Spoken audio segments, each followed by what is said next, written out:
Hello, welcome back to another episode of This Week in College Viability. My name is Gary Stocker. It was on February 3rd, 2017, St. Joseph College, a small college in Rennselaer, Indiana, announced it would suspend operations, effectively ending an over 100-year history as a four-year college. While most of the world may not have taken notice, the day left a painful void in the lives of the college's students, faculty, employees, alumni, and the surrounding community. Requiem for a College is their story. Many books have examined the trend of small college closings. This one looks at what happens to the people involved. My guest today is Jonathan Nichols, and he has drawn upon hundreds of hours of interviews conducted over 5 years, as well as piles of documentation to determine exactly what happened at the college and in what ways the loss transformed so many lives. Not only that, but as St. Joseph's College is part of the continuing wave of small college closures in America, Requiem for a College links St. Joseph's to other colleges that have closed, showing commonalities as well as lessons for other institutions to heed. Great tragedies, they say, often provoke conspiracy theories.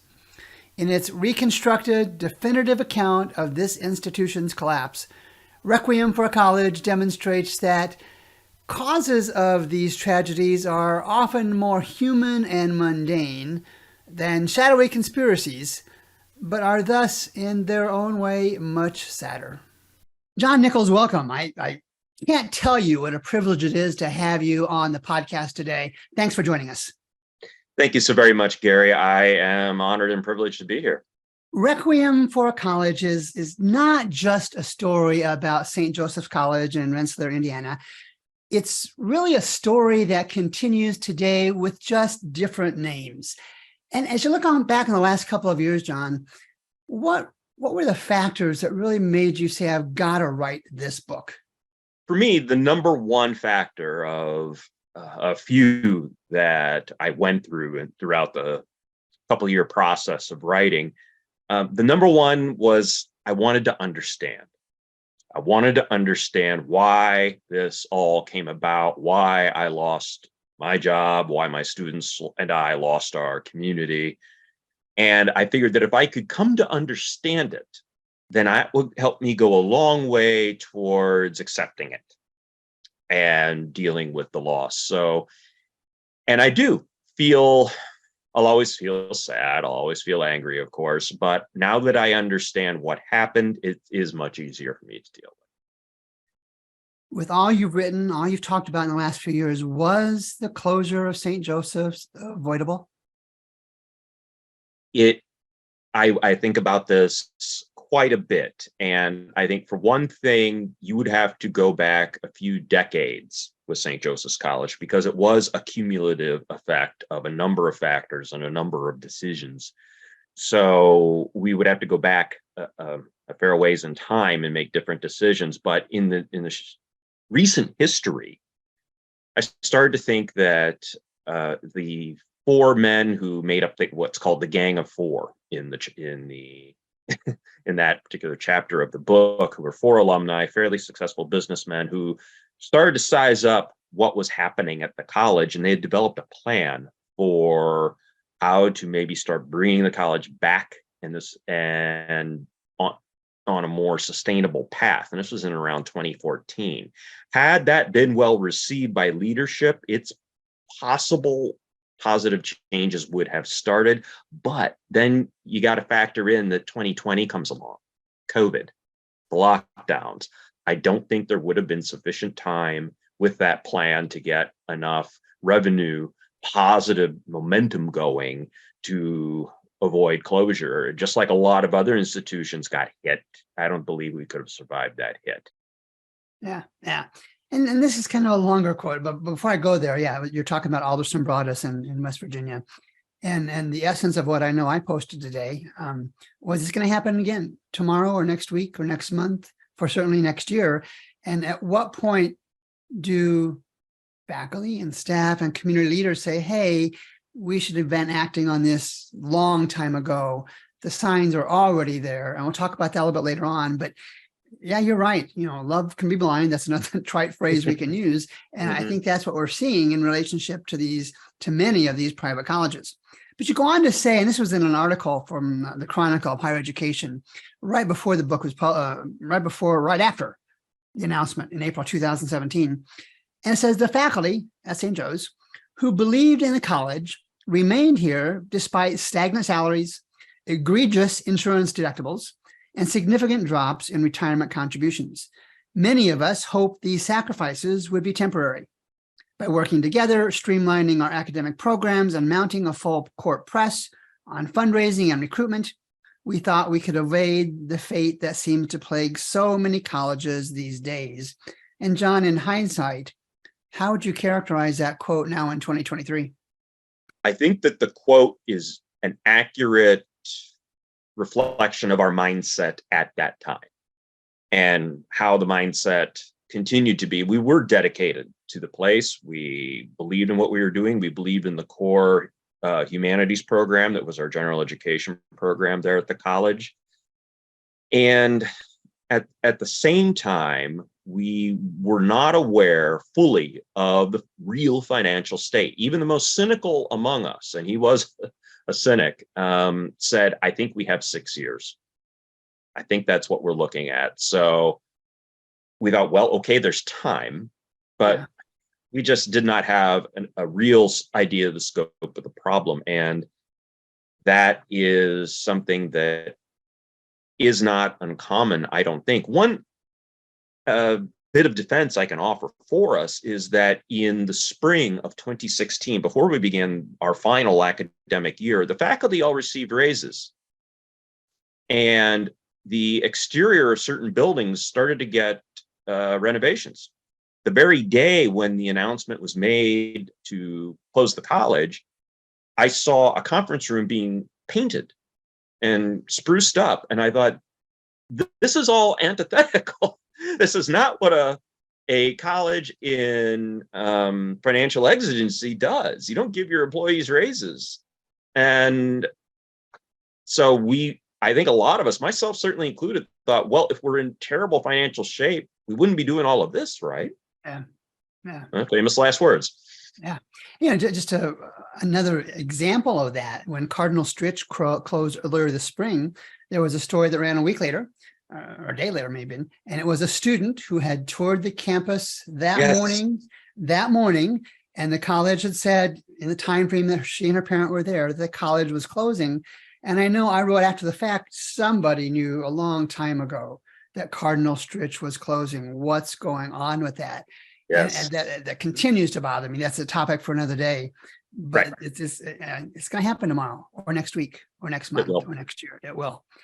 And the next quote, or the last quote I want to talk about from the book before I ask some other questions, is one about economic realities. And I'll quote you from, again, this is the article in the Chronicle.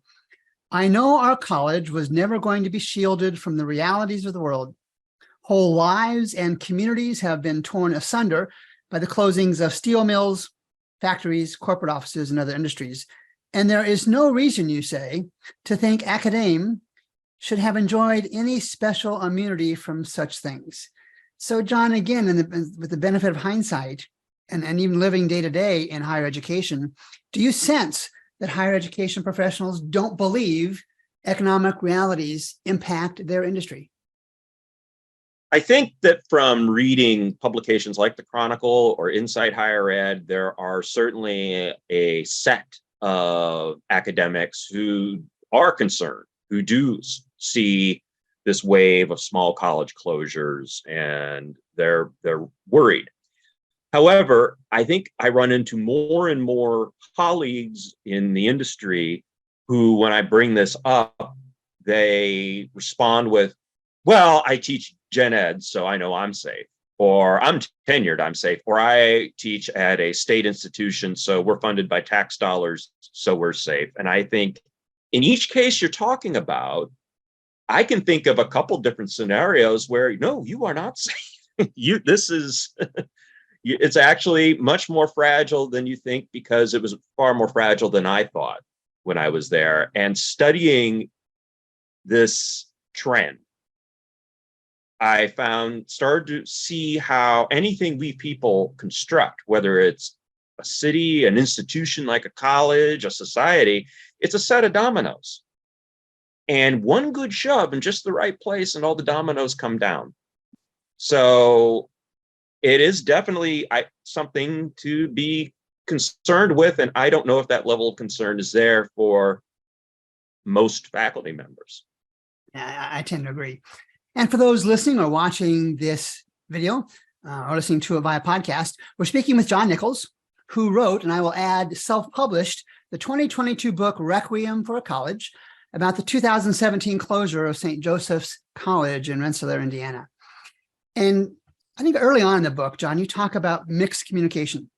And in the time frame that St. Joseph's was going through its trauma, the board and leadership was sharing that HLC, the Higher Learning Commission out of Chicago, was threatening to maybe close the college in mid-2017, as I recall. But HLC kind of had a different message. What was going on there, and based on your research and what you found out? What was going on is really rather astounding to me. And you've identified an area that if I were to go back and redo this book, I would ask more questions about just this matter with HLC. What had happened was HLC did a 2012 accreditation visit and had remarked that we see financial trouble here, but there is time to improve. We'll talk to you when we come back for the next site visit.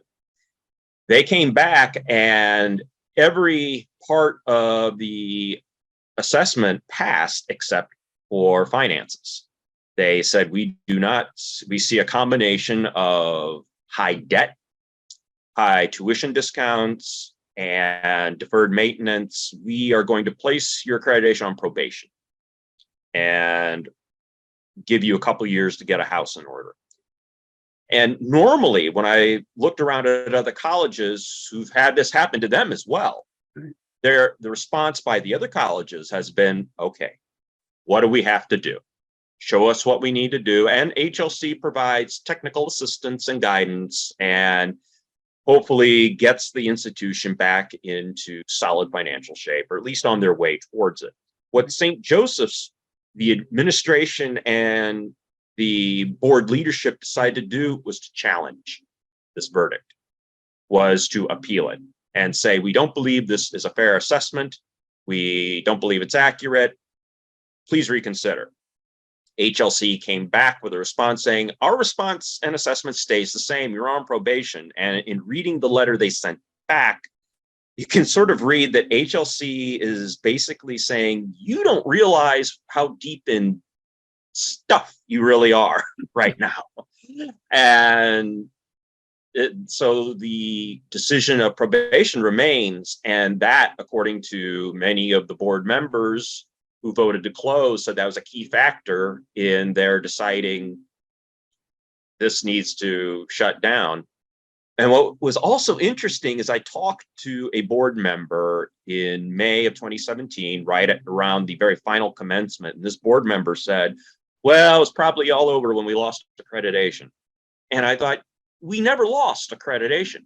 We still had it. It was on probation. So even there, a voting board member didn't seem to fully comprehend what the HLC situation was. So, but that can tend to happen, I think, when you have a college with around about 1,000 students, but a board membership that numbers at around 30. And they meet 2, maybe 3 times a year. Yeah. And I'm doing work and research on just that factor. And it's, again, a conversation for another day. Maybe you and I can talk about that another time in a different podcast. But there continue to be developing concerns about the boards who lead these private colleges for a lot of reasons. None of them have to do with bad intentions. They have to do with not having the right structure in place, not having the right communications in place. Again, a topic for another day. And as we go forward, I'm just scribbling notes over here on what we'll talk about the next time we have a podcast, John. Great. And one of your colleagues, and his name was Stephen Nichols, I'll ask you to identify him here in a second. One of the things Stephen Nichols said in your book was, the thing that really sticks with me is that in hindsight, we almost should have seen it coming. Everyone knew the college had issues that were not being dealt with properly. And who was Mr. Nichols? Because I can't recall. And the second part of that question is, do you fear that faculty at other colleges are falling into that same denial that you wrote about in Requiem for a College at St. Joseph's? Well, Stephen Nichols was a student. He was a very, very good student. He was one of the seniors, graduating seniors of that year, who decided to mount a sort of resistance against the decision to close. And a very admirable group of young men who you would think, well, I'm out of here in a couple months. I got a job or I got grad school. I guess this really doesn't hurt me much, but that speaks to the value that everybody held for this institution, and they wanted to do something. But as Stephen pointed out, that there were all of these signs, and what's important is that came from a student point of view. So what the student, I think, is experiencing is directly day to day are the results of the deferred maintenance. They are running into classrooms that if it's in a certain building, then it might have water leakage that day. It might have plaster that's kind of crumbling, or a window sash that hasn't been painted in a year or more. Or they're in a dorm room that has a problem with mold, or the day-to-day things that that faculty don't see, Right. and administrators don't see, and certainly the board, in our case anyway, doesn't see. And I dare say many institutions, the board doesn't see that either. So in that sense, I wouldn't be surprised if at other colleges that same kind of denial. Yeah, well, I was going to say lack of awareness, same thing. Okay, sure, sure. But yeah, it wouldn't surprise me. And I remember reading in your book, Requiem for College, and seeing in other news reports in the last couple of years that as colleges go through the final lack of transparency and pure speculation, idle speculation, speculation in a vacuum, there's almost always stories about there's hope. There's somebody who's going to come and save us, be it a given donor or two or another college that wants to merge. And that's kind of a setup. I'm going to ask you to speculate a little bit, John. That's kind of a setup for the next question. Think back to 2015, 2016, when the awareness was minimal at best. Would your faculty colleagues have been receptive to a merger or other form of consolidation in that 2015, 2016 timeframe? There was talk of it, that it would be a smart decision. And there was a few of us who spoke about, wouldn't it be interesting if we were a satellite campus, say, of Notre Dame? Because we're both Catholic colleges. Someone in the leadership suggested, why not partner with DePaul University, another alma mater of mine, because the missions of the two institutions are in sync with one another. Yeah. So that, I think there were people who would have been open to it. Now, there's a couple challenges there. One is that St. Joe was $27 million in debt, and that's not counting the deferred maintenance and a few other debts. Most institutions are going to say, well, why the heck would we take this on and tie ourselves to the sinking ship? That's just not going to happen. But the other thing is the inevitable change that comes with a merger. There would have been job losses, probably. There would have been a cultural change because you're not yourself anymore. And then that would have maybe caused problems with alumni. This idea of, well, this isn't my idea of St. Joseph's College anymore. Well, that was gone. And I saw a tweet of a year ago, and I screenshot it because it made so much sense. A tweet or on X or whatever it's called today. I don't know. But it said that this person said, I think sometimes failure to act comes from knowing deep inside that things have changed forever and they're never going to be the same again. And I said, wow, that really resonates with me. I think that is what was going on with a lot of faculty, alumni, and anybody associated with the college, because in one of the remarks that the chair of the board gave said, we didn't want to change this place we love, so we didn't do certain things. And I thought, yeah, and I think there was that reluctance all around, because the way things had been, however great, just weren't going to work anymore. I mean, that was gone forever. And the words gone forever are pretty painful to just about any human being. Yeah, amen. And as I read through the book and did all those highlights I was telling you about, and for those thinking about purchasing the book, don't do it yesterday.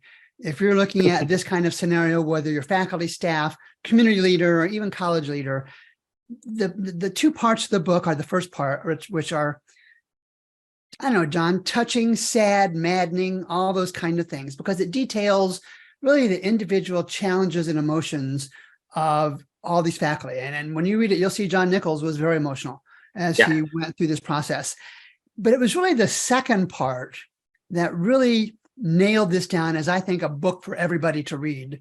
And that you did some serious analysis and digging of records of what the Board of Trustees did and did not do in that whole closure timeframe, both before and after.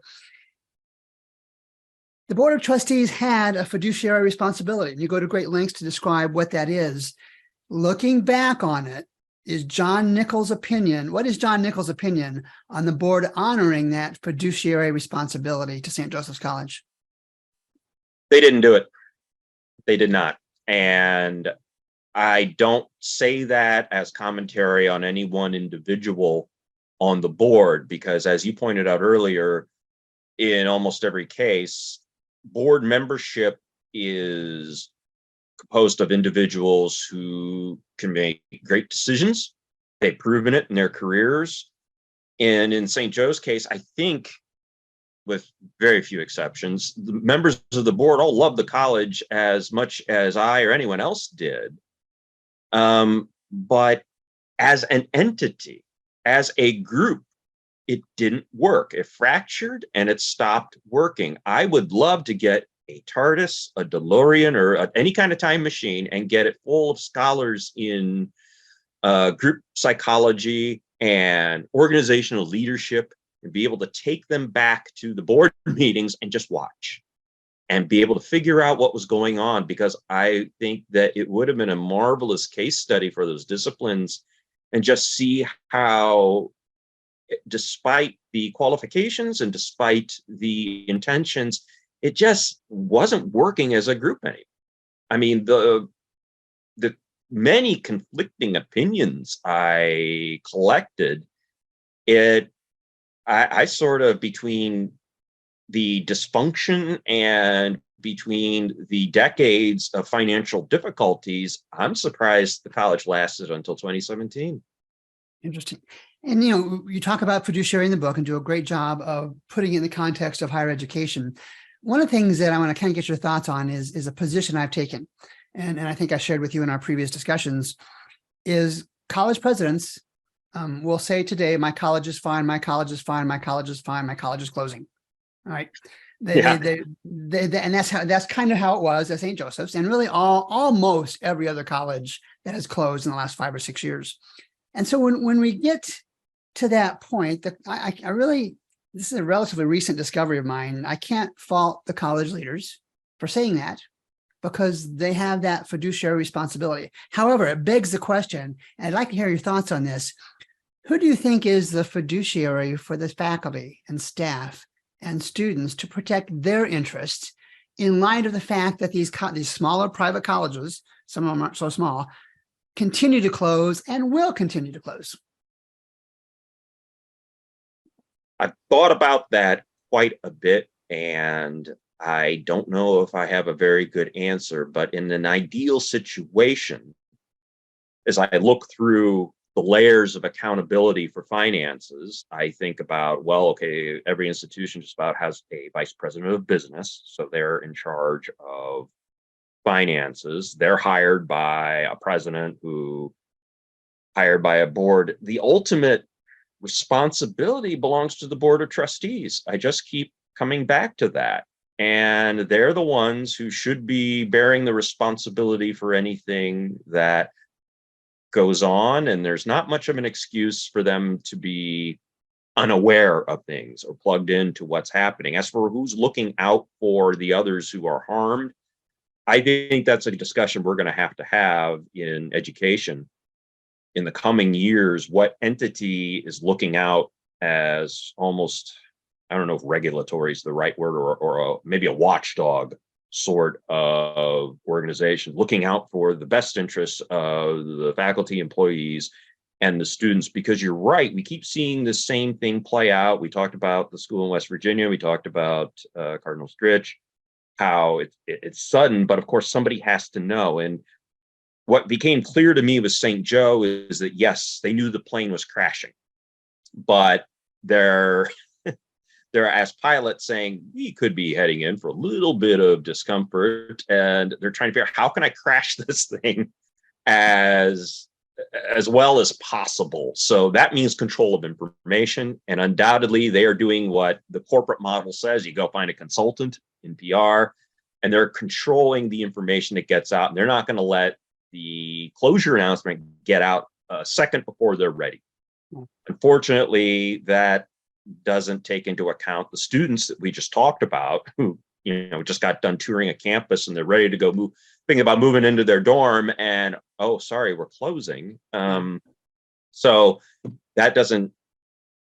It's more about, well, it's a controlled burn, and it's a control of information, and the people in leadership are the ones driving that. So whether it's Department of Education or I don't know what, but yeah, there should be somebody holding them to account.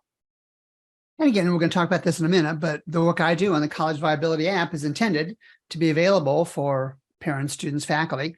And just yesterday, I created a faculty version that's out there. So faculty can look at the enrollment comparisons, the finance comparisons, the endowment comparisons, because I'm worried that there is no fiduciary, and that by the time we get one, it'll be way too late to have that fiduciary responsibility for faculty and students and staff.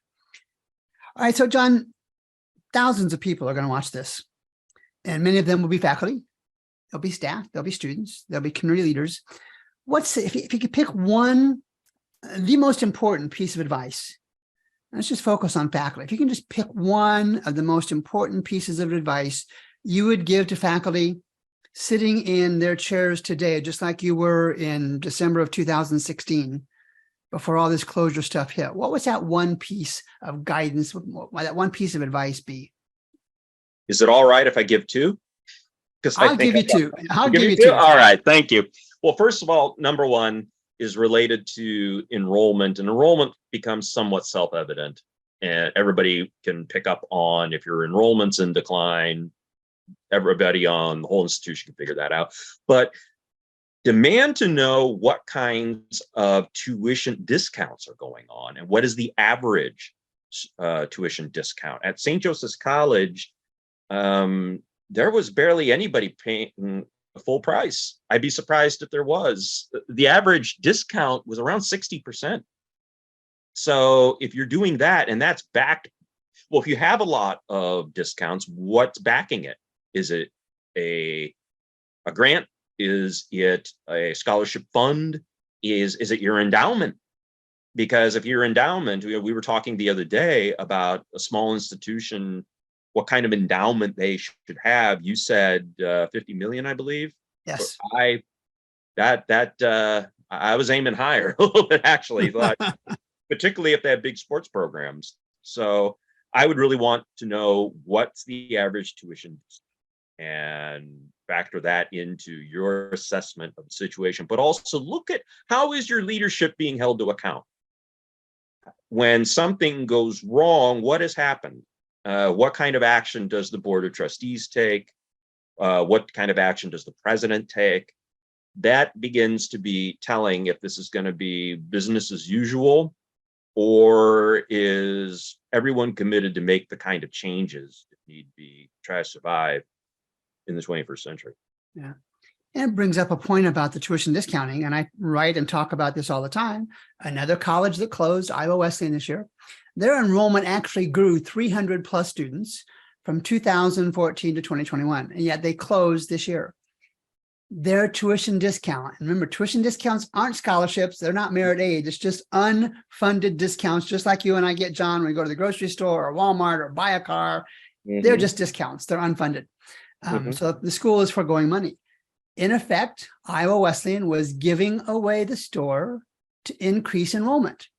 And as I see you nodding your head, the next time I'm going to say is something I've said many times: enrollment does not pay your salary. No. Enrollment does not. It's the net tuition revenue from students that pay the salary and keep the lights on, all those kind of things. That's an important distinction. And John, I think many don't make that connection yet. I've even had a college president tell me his parents tell him they would rather have higher tuition rates and larger discounts, scholarships, merit aid, because then they go to the neighbor next door and says, my son got a $25,000 scholarship to whatever, sing, dance, play football, because they're sharp. And the discount, the 25,000 is, you can call it whatever you want, but it's a discount. There's not $25,000 being transferred from one account to the other. It's just a discount. All right. Yes, that's the truth. And everybody in higher education really needs to get their perception of that straight. Amen. Amen. So put your futurist hat on, John. 2030. Talk to me what you think based on the experience you've had, the research you've done. What do private colleges, particularly the small rural ones, look like in 2030? Well, you're trying to tap into, I think, my love of science fiction, and in a sense, but I really honestly don't know. I don't know what it's going to look like. We could do a whole separate podcast on what AI is going to do to colleges. But let me talk to you about what I'm most scared about, in addition to this trend of closures in finance, is that there will be something, we're only starting to see it with higher education, that a reactionary sense that will cause us to lose sight of what college is supposed to do. And there will be increasing pressure for colleges to become job training grounds. Now, I have nothing against getting a job. Big fan of having a job, being someone who lost his.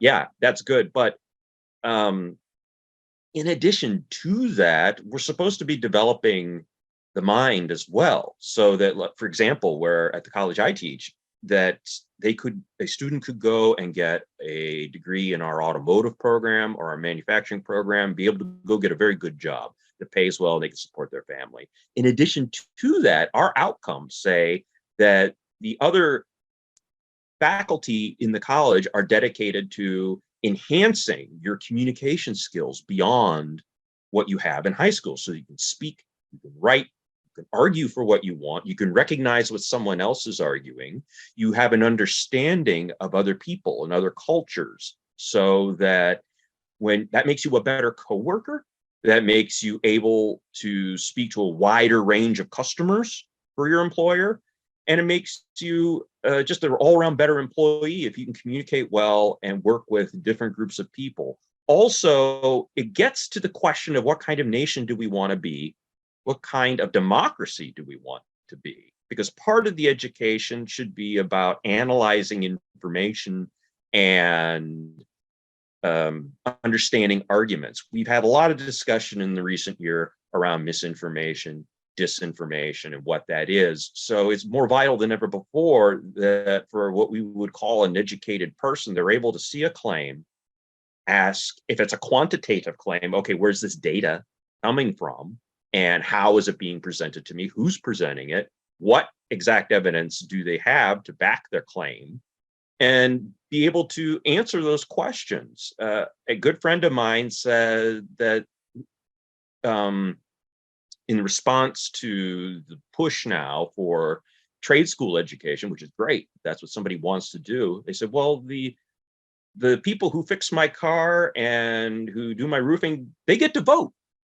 They're voters too. So it benefits everyone to be able to have these skills beyond what are our jobs entail. And I also tell this to my students. I say, I've had, the usual students say, well, college doesn't really get you ready for life. And I say, I agree and I disagree. I disagree because of everything I just said about what we're dedicated to do to make you a good employee through all these various fields and disciplines, so that you have a variety of skills to draw upon. But I agree with you in that there's no schooling that gets you ready for losing a career like I thought I was when I wrote in the experience of St. Joseph's College. But it happens to a lot of people. Despite all their efforts, something doesn't work out, or it doesn't get you ready for when you lose a parent. Nothing does. But what a bit of education in things like literature, philosophy, history, that helps you see you're not alone, that that's life that's happening to you. You're not being punished. It's just a sad fact of life that there are these things that happen and you're not alone. And maybe you can take a few lessons on how to persevere and get through what it is that's happening. Yeah. And then before we talk about how to get the book, you've seen our College Viability app. Yeah. And for those watching and listening, it provides 8 years worth of comparisons of private and public colleges across a bunch of different statistics and data from the National Center for Education Statistics. It wasn't available in 2015. We just started releasing it in 2021. If you had access to a tool like that in that 2015, 2016, 2017 timeframe, would it have made a difference? I, first of all, really like the app. I've been playing around with it, and it's just fascinating to see all the different data points that come up for a different institution.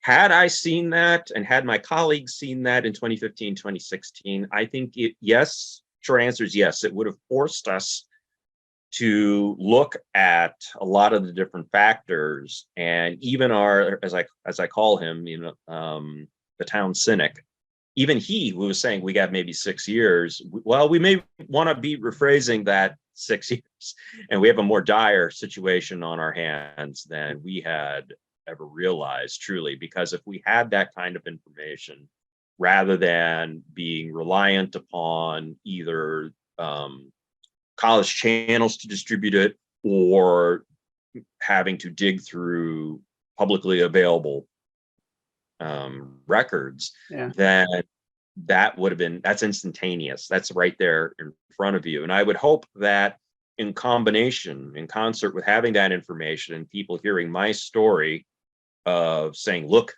look what it did to me, that we can have a qualitative and quantitative picture for folks who are in small private colleges, particularly rural ones right now, and help make them aware. It's sort of, and I don't mean to be a doomsayer, really. I see it more as you're at risk for cancer, just like we all are. But there are things you can do to lower your risk. And if you get, the sooner you get started on them, the better. How can viewers, how can listeners get the book, John? It's available on Amazon.com, both as physical copy and as an ebook for the Kindle. And just search for Requiem for a College. And make for those again watching and listening, we'll make sure to include links for both the video and the audio version, so you can access that.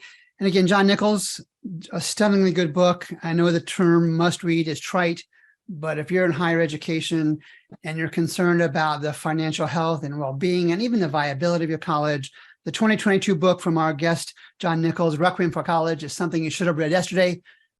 I'll make sure you have links to get that. Go out and get that book and help provide the background information that your college needs, so you don't have to go through the trials, trauma, and some tribulation that John Nichols and his friends, family, and colleagues went through back in 2017. John, a pleasure. We look forward to talking to you again someday. Thank you so very much. Love to come back.